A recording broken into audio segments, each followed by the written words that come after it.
Welcome to Chess Dog, where players come to understand the game. I'm John, and today we have a very exciting game for you. It's a game that was played between National Master James Canty, who is a Twitch streamer and chess player, chess master.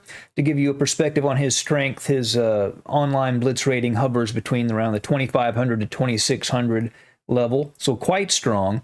And he's going up against Super Grandmaster Hikaru Nakamura, and keep your eye on this game because at one point he pulls what we might call the old okey-doke on Hikaru Nakamura. Now, if you don't know what the old okey-doke is, it's when you pull the wool over somebody's eyes, you trick them, you fool them, you surprise them.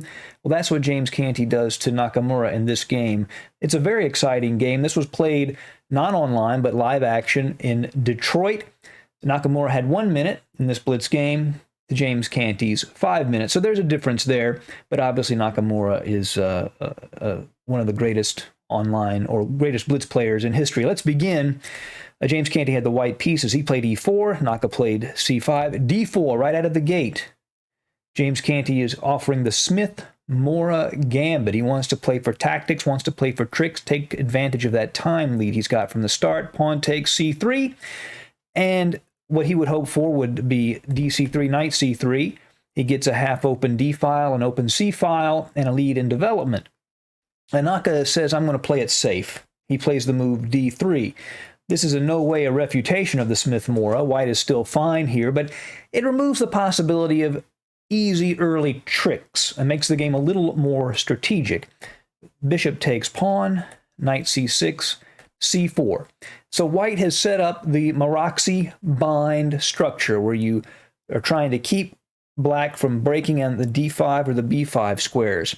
So it's a very good structure for white. The only downside is the bishop at d3 is not ideally placed. It's a little bit in the way, a little awkward. You see it's blocked by those two pawns. It gets in the queen's way of control of that central file. It's not a big deal. The structure is still good, but that's really the only downside to white's position, and that's not much. d6, knight c3, g6. Nakamura prepares to fine Keto that dark squared bishop. There's some dark squared weaknesses in the middle of white's position, that d4 square in particular. h3. So National Master Canty wants to control that g4 square. If he puts a bishop on e3, he doesn't want a knight to harass it by knight to g4, and he doesn't want a bishop to pin a knight if he decides to play the knight to f3. Bishop to g7, bishop to e3, knight f6, knight g to e2. So why doesn't he play the knight to f3? The reason is he doesn't want to block his f-pawn. He wants to be able to use that f-pawn to attack later. Castles, knight to e5, a strong move. By hitting the c4 pawn and the d3 bishop, Nakamura is basically forcing the exchange of his knight for white's light-squared bishop. And that does two things. One, it gives Nakamura the two-bishop advantage, and it also exchanges a pair of minor pieces. He has less space. He wants to get those exchanges. Rook c1, b6. That controls the c5 square, so white won't be able to play c5 and liquidate. It also allows the dark-squared, or the black's light-squared bishop to develop at b7 or a6. f4, gaining space, hitting the knight at e5. We talked about him not blocking that f-pawn. Knight d3, queen d3, bishop to a6, hitting the c4 pawn and putting some x-ray pressure against that queen at d3. b3 defends the pawn. Rook c8, again, builds up some more pressure on that c4 square. Rook f to d1. So now white has completed his development, and Master Canty can look at this position and be pretty happy with it, I think. White has every piece out, has a space advantage, and he has a decent position against Nakamura. Queen to c7, putting more pressure on c4, and also adding a little bit of defense to the e5 square, so white can't play e5 and break that way. James Canty plays bishop to d4 to challenge that bishop at g7, but also he has a threat. The threat is to take the knight at f6 and then play his own knight to d5. And by hitting the queen, the e7 pawn, and the f6 bishop, he hopes to wreck black's pawn structure. If he did it directly, black does have a check at c5, but that never comes up. Rook f to d8, bishop f6, And Naka goes ahead and takes with the e-pawn, a surprising move. It probably would have been better to take with the bishop. After knight to d5, attacking the queen and the bishop, queen to c5 check, king h2, bishop b7, and then when white wrecks his structure, black's doing okay. The bishop at b7 can be very strong, particularly after black plays f5. But Naka takes on f6 with the pawn, and I think the reason he's doing this, he's looking at the position, he's saying he has the two bishops. Now he can attack that e4 pawn on the newly half-opened e-file, and he can use the pawn at f6 as a lever to attack white's center. The big factor, though, is he does have that glaring weakness on d5 and then the weak pawn on d6, so that is a problem. The knight jumps in to d5, queen to d7, and now knight to g3. The knight probably would have been better placed on c3 to defend e4 and back up the knight at d5. On g3, he can get kind of locked out of the position if he's not careful. Rook to e8, putting pressure on the e4 pawn, rook to e1 defending it. Bishop to b7, rook c to d1, and now rook to c5. Naka is putting some pressure on that knight on d5. The knight on d5 is so well placed that Nakamura can't tolerate it forever, and he'd like to exchange it off in a position that it'll benefit him. The knight goes back to c3. James Canty knows that that knight is under pressure, so he has more space. He wants to avoid the exchange of the pieces. Rook to d8. Now, because Nakamura had such a low amount of time going into the game, there are a few moves he makes. You can tell he's trying to just save time, just general solid moves. And rook to d8, of course, is necessary to defend the d6 pawn. The knight goes back into d5. Now, f5 might have been a possibility for white. That might have been a decent move. Going into d5 now. Puzzle alert. This is not a tactical puzzle. It's a positional puzzle. How does black create a situation on the board where he has a clearly better minor piece? What does he do? That's right. He goes ahead and takes the knight on d5 with the bishop. Now, if black takes with the c-pawn, white just plays f5. Oh, excuse me, black plays f5, and white is in some trouble here. If he were to just say take on f5, then boom, rook to c3, x-raying an attack through the queen and winning the knight on g3.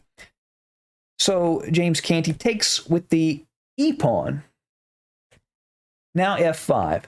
And here we see the minor piece comparison. You see that knight on g3 is not that well placed. If it wants to get to a good square, it's going to take a lot of time. Whereas the dark squared bishop has a large range of motion through the center of the board. So the bishop, I think, and this is an opinion, but is a little bit better than the knight at this point. The knight goes to e2. He knows the knight isn't well placed on g3, so he's trying to activate it, play d4, maybe move the knight to c6. Nakamura plays b5.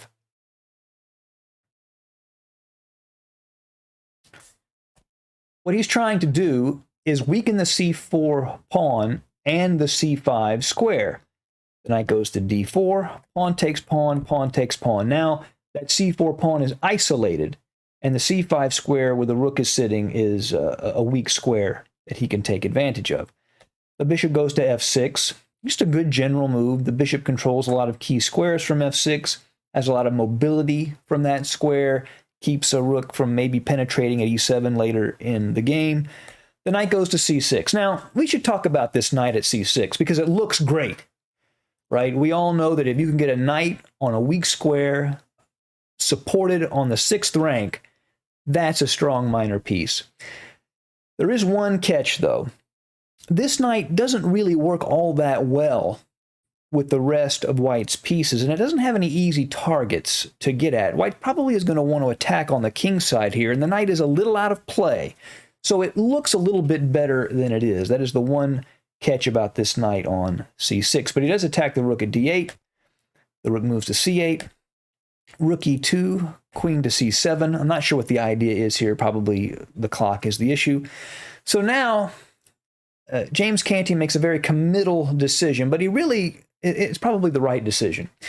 Because where is he going to attack? What are his targets? Well, this king side is going to be his target, and he wants to attack that f5 pawn if he can, and he plays g4.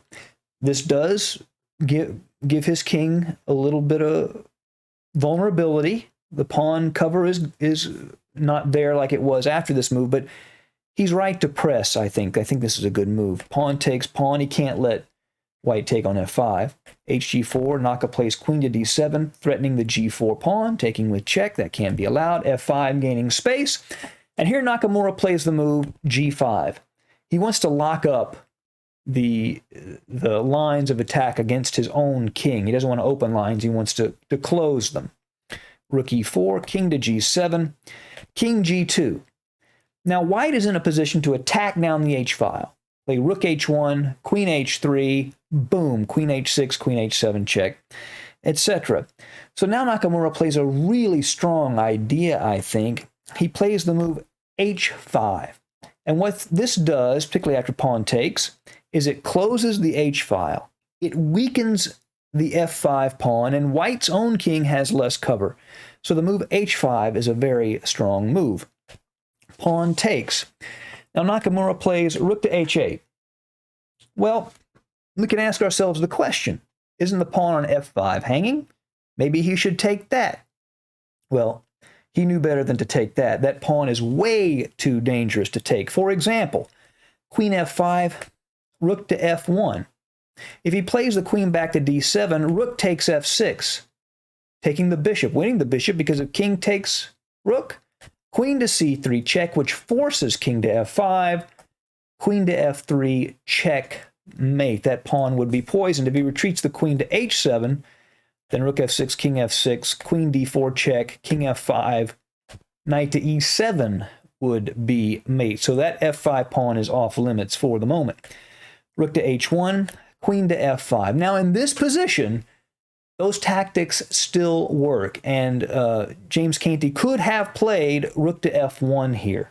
And after queen to d7, the same tactic, rook f6, king f6, queen c3 check, king f5, queen f3 mate was a possibility. It would have either been that or way too much material would have been lost. So rook f1 in this position would have been an immediate win for James Canty. Instead, he plays queen to f3. Gets queens off the board. He feels decent about his endgame. Queen f3 check, king f3, bishop to d8, rerouting the bishop, h6 check. Another good idea was knight to d4 with the idea of hopping into the f5 square.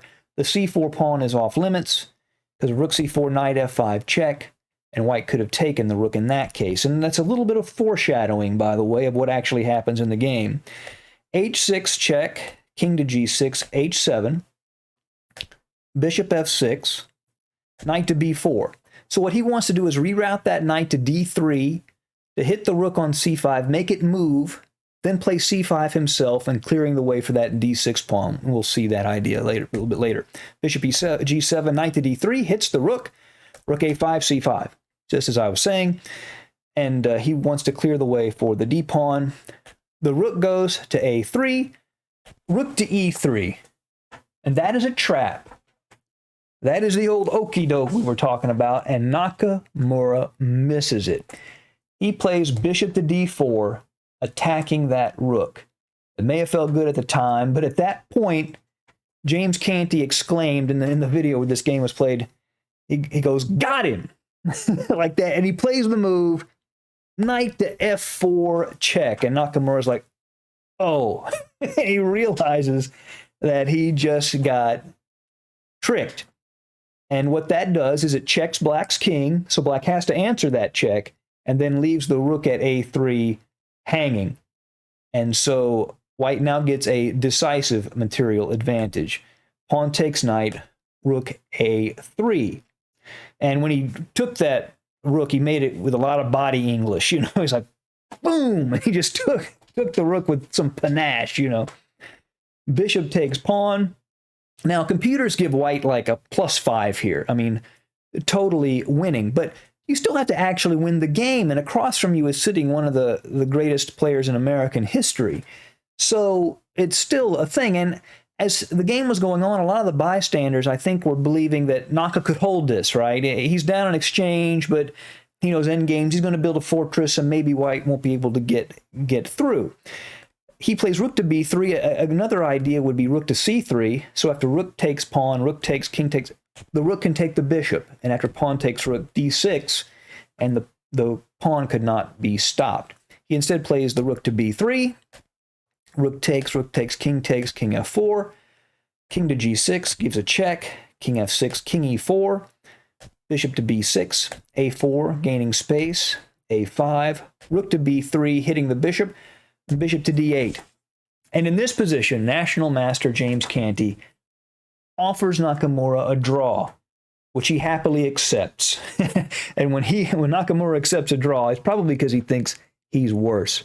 And after the game, he actually showed that, in fact, white is winning this position. One potential or possible winning line would be rook to b7, and after, say, king to g5, just rook to d7, with a double attack on the bishop and the pawn at d6, after bishop b6, rook d6. This would be a very easy win, and but I understand. I mean, you're playing such an incredible player. You get a chance to get a draw against him, you definitely want to take it. But a really great game from National Master James Canty, and join us again soon at Chess Dog for more exciting chess. Goodbye.